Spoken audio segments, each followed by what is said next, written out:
Good afternoon, everybody. This is Chris Puckett. I wanted to get in front of you today and do a little experiment on on-demand classes. Um, Wanted to present to you the 2022 goal setting class that we had live in person in the Kannapolis office. I believe it was on Tuesday evening. I wanted to make sure all of our folks can see it, and because I do believe in its importance. So we want to go through this one with you, and hopefully you will enjoy it and get something out of it as we head into 2022. One of my favorite quotes I'll share with you is the more you focus on, the less you achieve. And this class will hopefully help you as you start out 2022, learn what to focus on a few things to drive your business to one goal.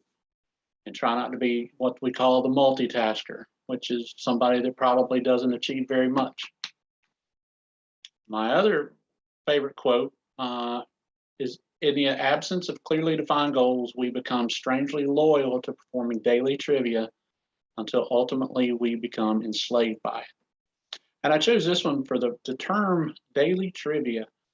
And if you've been in real estate for 3 months, or you've been in real estate for 3 decades, you understand what daily trivia is, whether it's picking up a lockbox, picking up signs, running a due diligence check to somebody's office or to somebody's home. Those things have to be done, but those things don't drive your business forward. So we're going to talk about those today, how to help you focus on what needs to be done to drive your business forward. So some of our objectives today are, we're going to change the way you set your goals, meaning we're not going to set them on an annual basis. We're going to talk about that in a minute. We're going to set your business goals.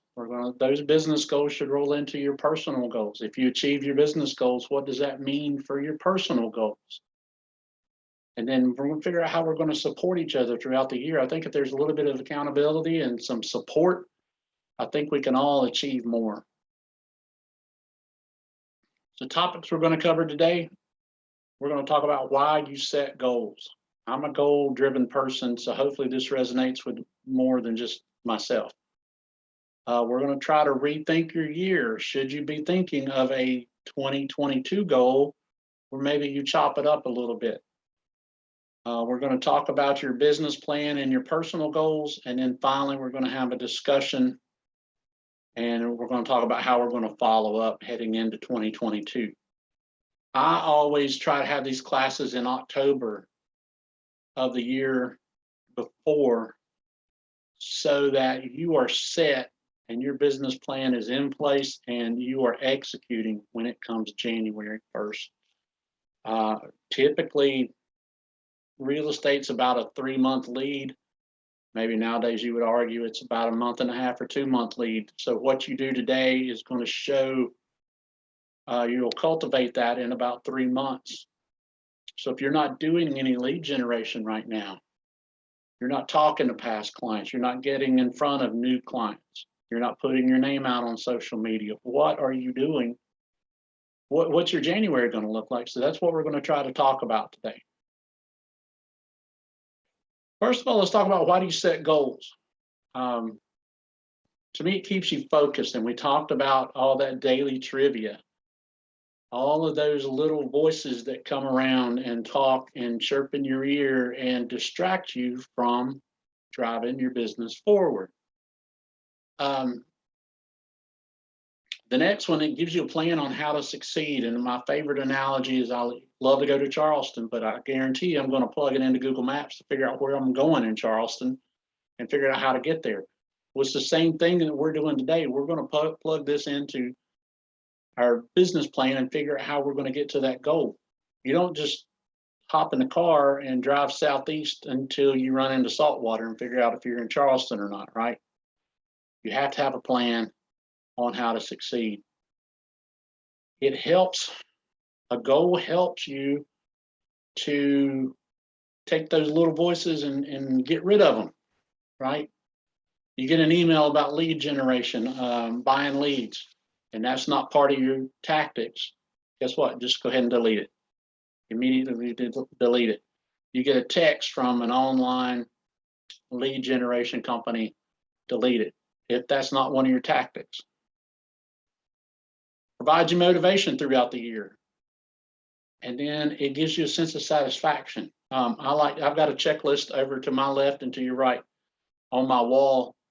That was my goals for Lantern in 2021. And I've got green check marks right now. I've got green check marks by one of them. And I've got 4 of them all together, and looks like I'm going to have check marks by at least 3 of them by the end of the year. That gives me motivation, and that makes me happy when I looked up here and see that. It drives me. So let's talk about rethinking your year. And what in the world do you mean by rethinking your year? Here's a book that Kim Draculich and I read this year, and we've read it before, but we partnered up this year on kind of accountability partners. And we went through this book. It's called The 12-Week Year by Brian Moran. And this book chops your years up into quarters, basically. So 12 weeks is a year. It gives you 12 weeks, and then the 13th week is your week to plan for the next quarter. Now, again, I'm not here to teach this book fully.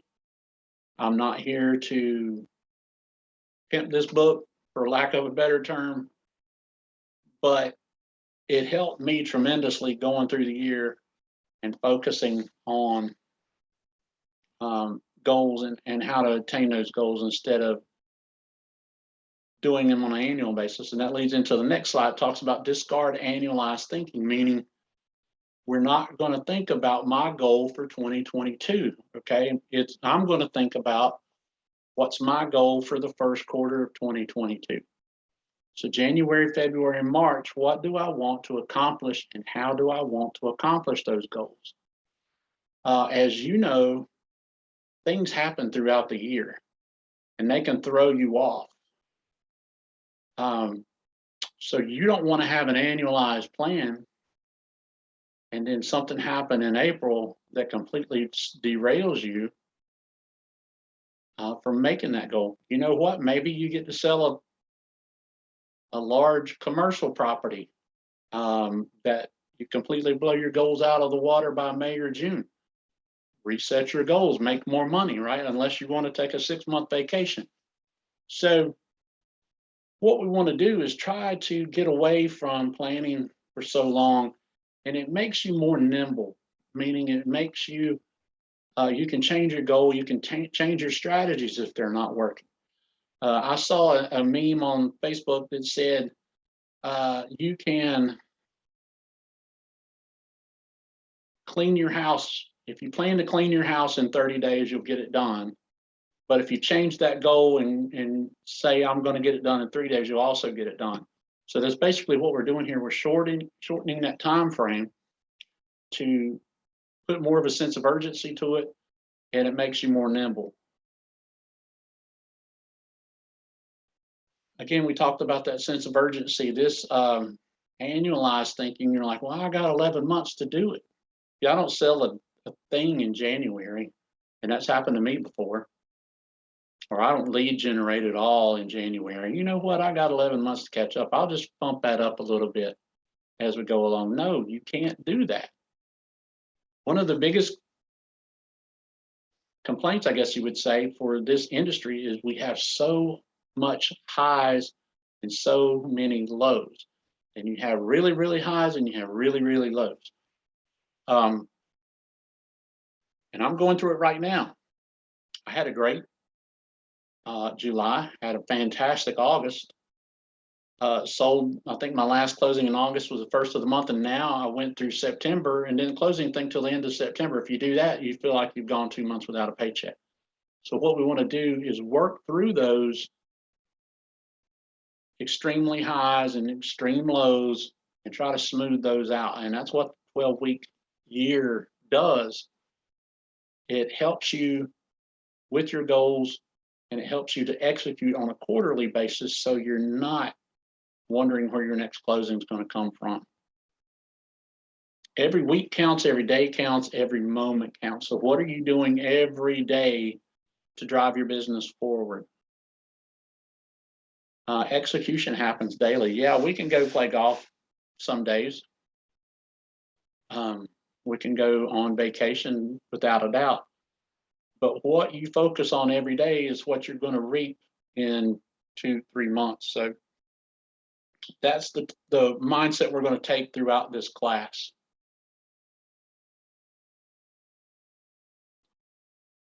So the greatest predictor of your future are your daily actions.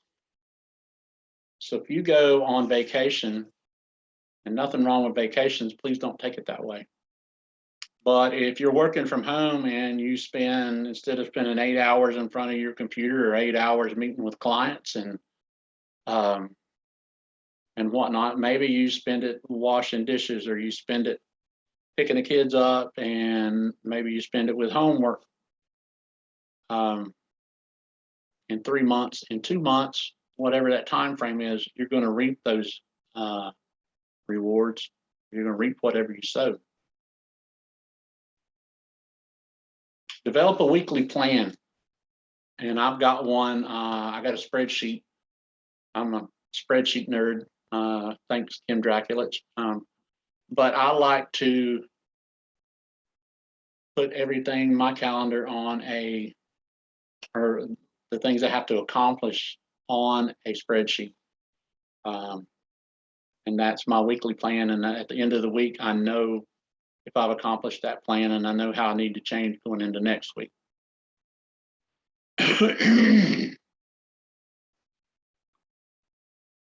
Intentionality. This is a long word, but it really should resonate to real estate agents. Just being busy doesn't mean you're going to be productive. Just being busy doesn't mean you're going to get a commission check. Okay, there's some people that will come in their office and not get anything done because they scroll through Facebook. You know what? You went to work, but you didn't get anything done. You can come in the office and upload .loop files all day long. You can come into work and do whatever, scroll the MLS all day long. You didn't get anything done. You were busy, but you didn't get anything done. That's what we got to work on. We got to work on spending that time on things that yield results. Know when to say yes and no. Boys, this is a big one for real estate agents. And it's tough, especially when you're a new agent. I gave the example the other day in class. I had a friend of mine call me and say, hey, my wife grew up at this house in Concord and she wants to go see it. I'm like, wow, cool. I didn't know you guys were looking to move. And he said, we're not. I just want to go see it because she grew up in that house. And I had to tell him no. That's one of my good friends. That was a hard thing to do. But you know what? I'm not a cruise director. I'm not going to just pop up and take you to see a house because you want to see it.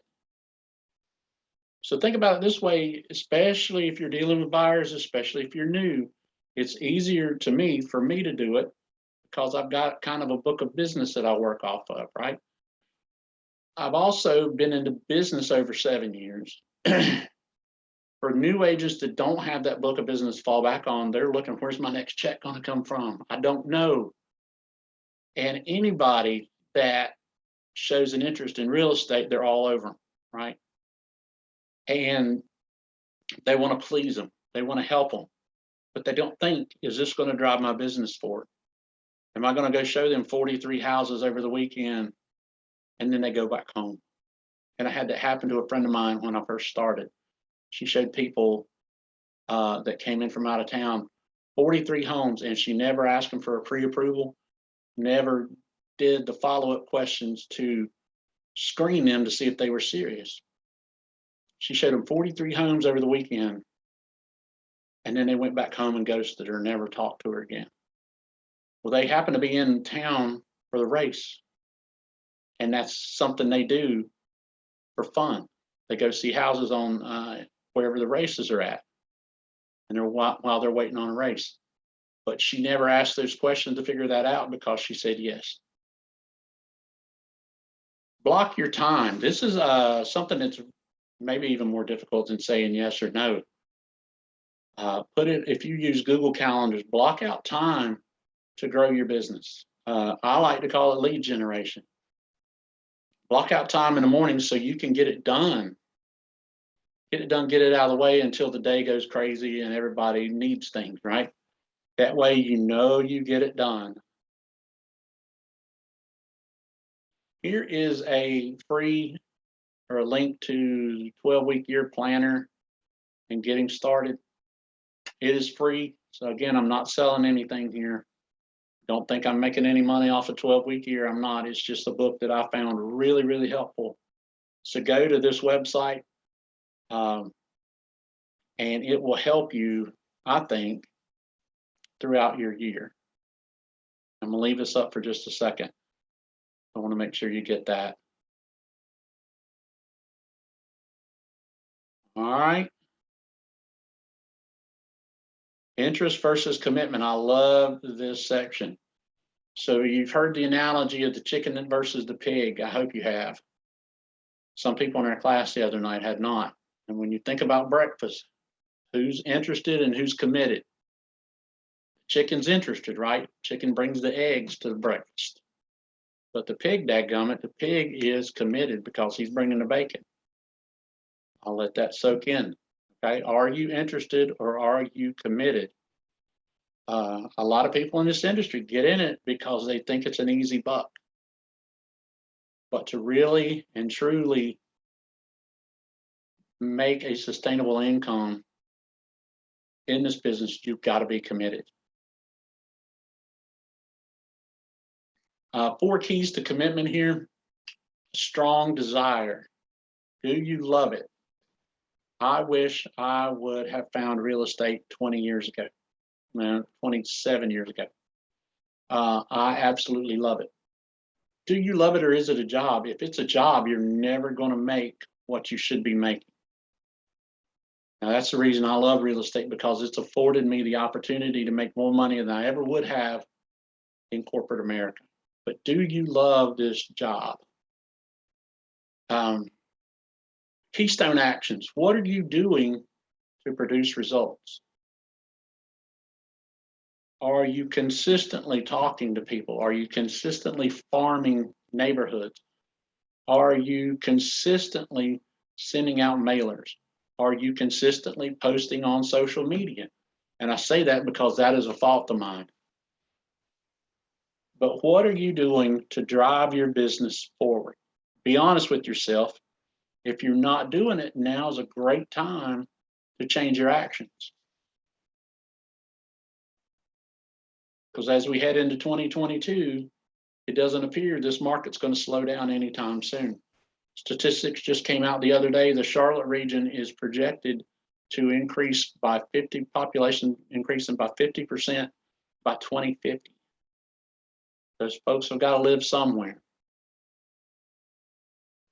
Count the cost. What's the cost? Is it costing you family time? Is it costing you money? And I go back to, do you have the desire to do that? Maybe we can help with changing your plans.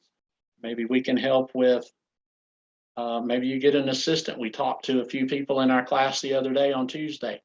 Some people wanted information on getting a transaction coordinator to help them do those daily trivia. There's a phrase again. To do that daily trivia that frees up their time to do stuff that drives the business forward. And then act on commitment, not feeling. Learn to do the things that you need to do, regardless of how you feel. So we're going to talk about now building your Q1. Notice I just put this in there, Q1 2022 business plan. And this is again part of that, following the thinking of the 12-week year. You got to have one goal. Let's work up to one goal for a Q1. I don't care how you measure that goal, but make it measurable. Just say, I want more business. You can't do that. If you have that, then there's no way you're going to drive yourself to meet it. Make that goal measurable. Is it sales dollars? Is it number of units sold? Yvonne told us the other day in class, she wanted to help 25 families in 2022. And I love that. I think that is a phenomenal goal to have. I never thought of it like that. Or do you want to make X number of dollars in commission for that quarter? Have one goal, and this starts that filter. So when you start hearing all those voices, you start getting all those emails, think to yourself, does this email help me reach my goal? Does this email or this voicemail help me help those 25 families? And if it doesn't, delete it, erase it, get it out of here. Make it a stretch goal. I mean, a stretch goal, you got to try hard here, right? I'll be honest with you. My goal for this year, 2022 coming up, is to make $200,000 in commission income. And I'm going to tell you what, that may be an unrealistic goal for me, but I'm going to try. It's way more than any that I've ever made. But I'm going to try this year, and I've got some plans in place to help do that. That's a stretch goal. But think about what that can do for me personally. Maybe buy another investment property. It's going to be a good down payment towards that goal of buying a house in Charleston. So there's all kinds of things that making that kind of commission income and achieving my business goal, it's really going to help down the line. So if you got one goal, you got to have strategies, right? Now, if you ever worked at Keller Williams, you've seen this. It's a 1-3-5 plan, or they call it a bunch of different things. I tried to take the numbers out of it. You can use whatever you want. So you got to have one goal, but you got to have strategies to work towards that. What's aspect of your business are you going to focus on to achieve this goal? And I told you this in 2022, my goal is 200,000 in commission. Well, my strategy, one of them that I'm going to implement, I'm going to get a real estate coach. That's one of them. Hopefully he can help me with the rest of it and how in the world I'm going to achieve that really crazy goal. But what are your goals? You can have 2, 3, don't have, 50. Let's focus it on 3 if you can. And what that does on a daily basis, use those 4 filters. So your one goal and your 3 strategies is what you should be looking through every time you have an email, a conversation, a voicemail. Does that conversation fit into one of my strategies? And is it leading me to my goal? So this is my plan back in 2020. My goal was to sell $6 million. I was going to do that by increasing my number of leads and then raising my price point. I ended up with $5.4 million. So I missed it, but I still did really well. It's the second best year I ever had. So I was really happy with that. And I raised my price point from 187,000 to 225. And I did that by marketing to higher price neighborhoods. So that's just an example of what I used back in 2020. So those goals should lead you, should work hand in hand with your personal goals, okay? You're providing the income, hopefully, and the financial freedom to achieve your personal goals. Here's the thing about personal goals. It can be anything you want it to be, but you need goals in your life. How will your life improve if you achieve your 2022 business goals? And we talked about mine a little bit. If I make 200,000 in gross commission income, I told the folks the other night, I'm going to be skipping down West Avenue. I will be loving life. I may be exhausted and bald, but I'll be loving life by the end of the year. How can you improve in, I should say, 2022? So I know I'm hiring a coach so I can focus more throughout the year and have that external accountability to help me stay focused. Here's a few things that you could do with your personal goals. Get a real estate designation. Now, we talked about this a little bit the other night.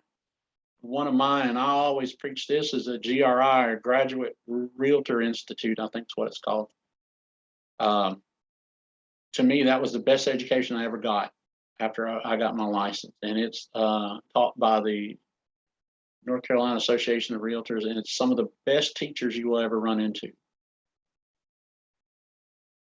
Maybe it's a financial goal.